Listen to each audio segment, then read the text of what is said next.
the Texans, and that's another team I want to talk about. The Texans look like they're trying to make a move. They look like they're trying to make a move. They're either going to get something for that defense, or they're going to get another receiver, and they get another good receiver. Watch Howard out. has a visit. Howard has a visit coming up. Xavier Howard has a visit coming up. Hey, don't let them get a vet. Don't let them get Diggs. Don't let them get Higgins. Their team is nice, but also another guy that might be open there is Brandon Ayuk. My God. So you tell me the Texans trade to get Brandon Ayuk over Stephon Diggs. I like it. You get him over Stephon Diggs, another young guy, right, to go along with the receiving core you got. You have C.J. Stroud, who's a dog. You have I just had an amazing thought in my mind. And you have a coach and a defense that looking like that. If you go get Xavier Howard as well, because guess what? He was let go. So you just pick him up in free agency on a nice little deal. The Texans are looking really good for 24. Really good to open up the season to make a run, a legit run. What's your thoughts? What you got? You said you just had a good thought. What was that? Dang, Xavier, I can't believe the Miami did that. That's crazy. Yeah, I would definitely go get Xavier from Houston. Wasn't he? Did he get drafted there? I don't know. I know he got traded. Oh, I think he was. No, he got drafted by the Dolphins. But I think he's from Houston. I thought he was. Do this, please. Oh, yeah. Okay, yeah, I was gonna say maybe it's from Houston. All right, so I like Houston getting Xavier. That would definitely sure up, because who's that other corner that they have? You talking about my God, Tufo. Man. Yeah, he's nice. So you pair him and Xavier, I like that. And then, like I said, if they go get a receiver, Houston will be scared. So I love how you. That, we just talked about it. That's my man. My man, $50,000. He just I was doing my picks. I said he should have. I don't know why he didn't have his targets in the Super Bowl. It just didn't make any sense to me. But my man, I called a couple people over the last couple drafts. I said they belong on Sundays. You remember a certain receiver from Ohio State that got picked 2 years ago? He's down here in the South. And he's been doing his thing. He was up for Roy his rookie year too. Where is he at? He's in New Orleans. Oh, and I believe this is his third year. You don't think he resigns? And look here, if he don't resign, hey, pair him back up with his quarterback. Get my man Olave back over there in Houston. Let him show out with his hand. Look here, if New Orleans don't resign him, they're going to try to. First off, they're idiots, because it also depends on the quarterback that they have. But hey, look, if Olave don't resign with New Orleans, go get that man. He was built for Sundays, and he showed that when he got in immediately. I can see that. I mean, most of the receivers coming out of Ohio State for the last 7 years have been those dudes. I mean, for a while they've been putting out dudes like Jackson. Jackson eventually showed it once they started throwing him the ball. And then, Harrison's about to come out as well. The Texans, in my opinion, they are listed as the most dangerous team in the AFC because of a quarterback who's not scared.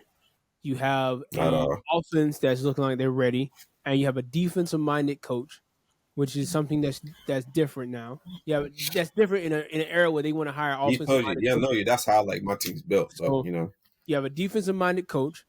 And right now, there's questions on all the contending teams with quarterbacks because they're wondering why haven't they taken Mahomes off of his throne. But the guy who hasn't had a chance to even take him off his throne is CJ. So now you get a chance to see if CJ can do it. I think CJ can do it.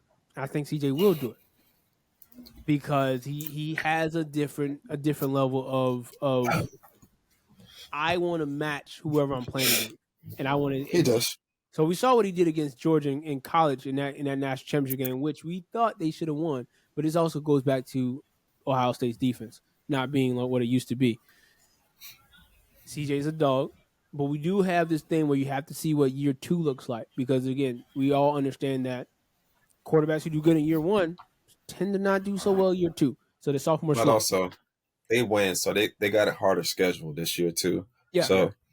So we'll see. My thing is, people tend to underestimate him and his defenses, and I think that's why a lot of times people get so how did Patrick Mahomes pull this off? Well, Spagnuolo's actually a good defensive coach, and he has Chris Jones, and Chris Jones continuously makes plays in playoff games. That's who it was, Chris Jones. The latter part of the season and during the playoffs, Chris Jones, he started making plays. Him and the other guy that got hurt, Joseph. This plays right into that part of this is why that trade would bringing Calvin Noy over or bringing a veteran talent over to your team that hasn't won anything in a minute is so essential because you get that knowledge where those guys during the season they do enough to stay relevant, they do enough to warrant their check, but they to warrant, hey, they got paid that. I can see why. Okay, it's good.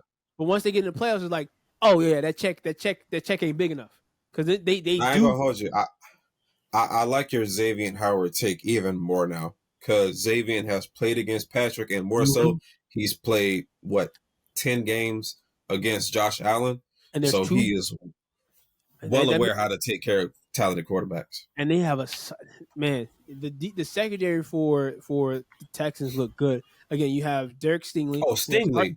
Stingley has come into his own, and for those who have forgotten, Stingley was one of the first corner. Well, for one, the number one corner coming out of high school, and he was actually freshman coming out of high school, and he started. He was the number one corner on a team that is some people consider to be the greatest team in college sports history. Obviously, that's recency bias because let's be honest here, the 0-1 Miami team. I'm gonna give them a shout out. The 0-1 Miami team technically has 6 guys who will be in the Hall of Fame on one team. 6.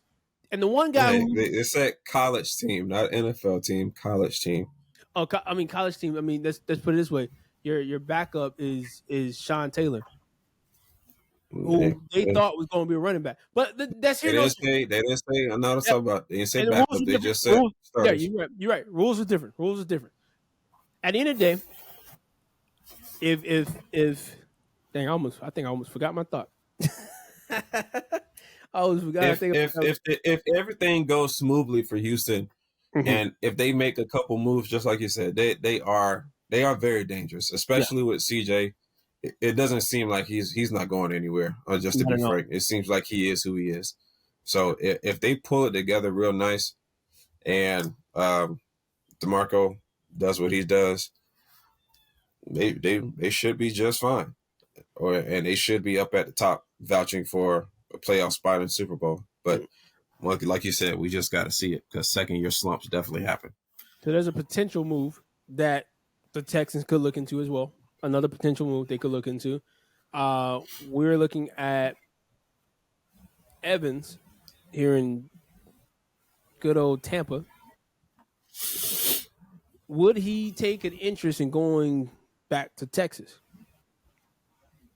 Oh, that's right. He was in College Station. He's from a small town in Texas. And if he were to go back, would he join Houston? I mean, you're getting a veteran receiver who's the most consistent receiver we've seen in the last decade, technically based off by the numbers. He's very dependable. He don't drop passes. He don't drop passes. He's getting a little droppy these last 2 years. I don't like that. But I think sometimes it could be based off him having so many different quarterbacks coming in at the tail end of his career. We didn't have the issue with D Hop, and he had a dozen different quarterbacks. So I love D Hop. Oh my gosh, they would have brought him back to Houston, but yeah.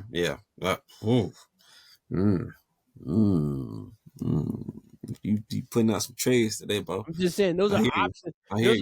The Texans are positioned where they have key pieces and key positions.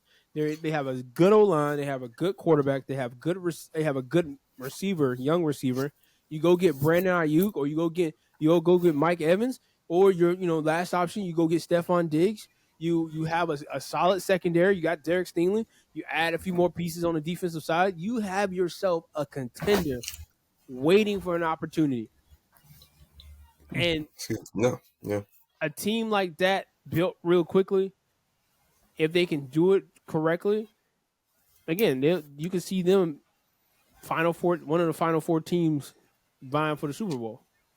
And I can see them playing the Chiefs. And I can see, them playing the Ravens. I don't know. You get what I'm saying? So there's options. I think Ravens is another option, is another team. I could see him. I could see, especially Coach. I don't think he definitely don't have a good taste out of that Super Bowl defeat. Or his rookie defensive player was finished. No, never mind. No, that was Saleh's team. That was Saleh's defense, not his. But he was still coaching on that defense. He was the linebackers coach. But yeah, still, I could see him wanting to do something and beat Mahomes.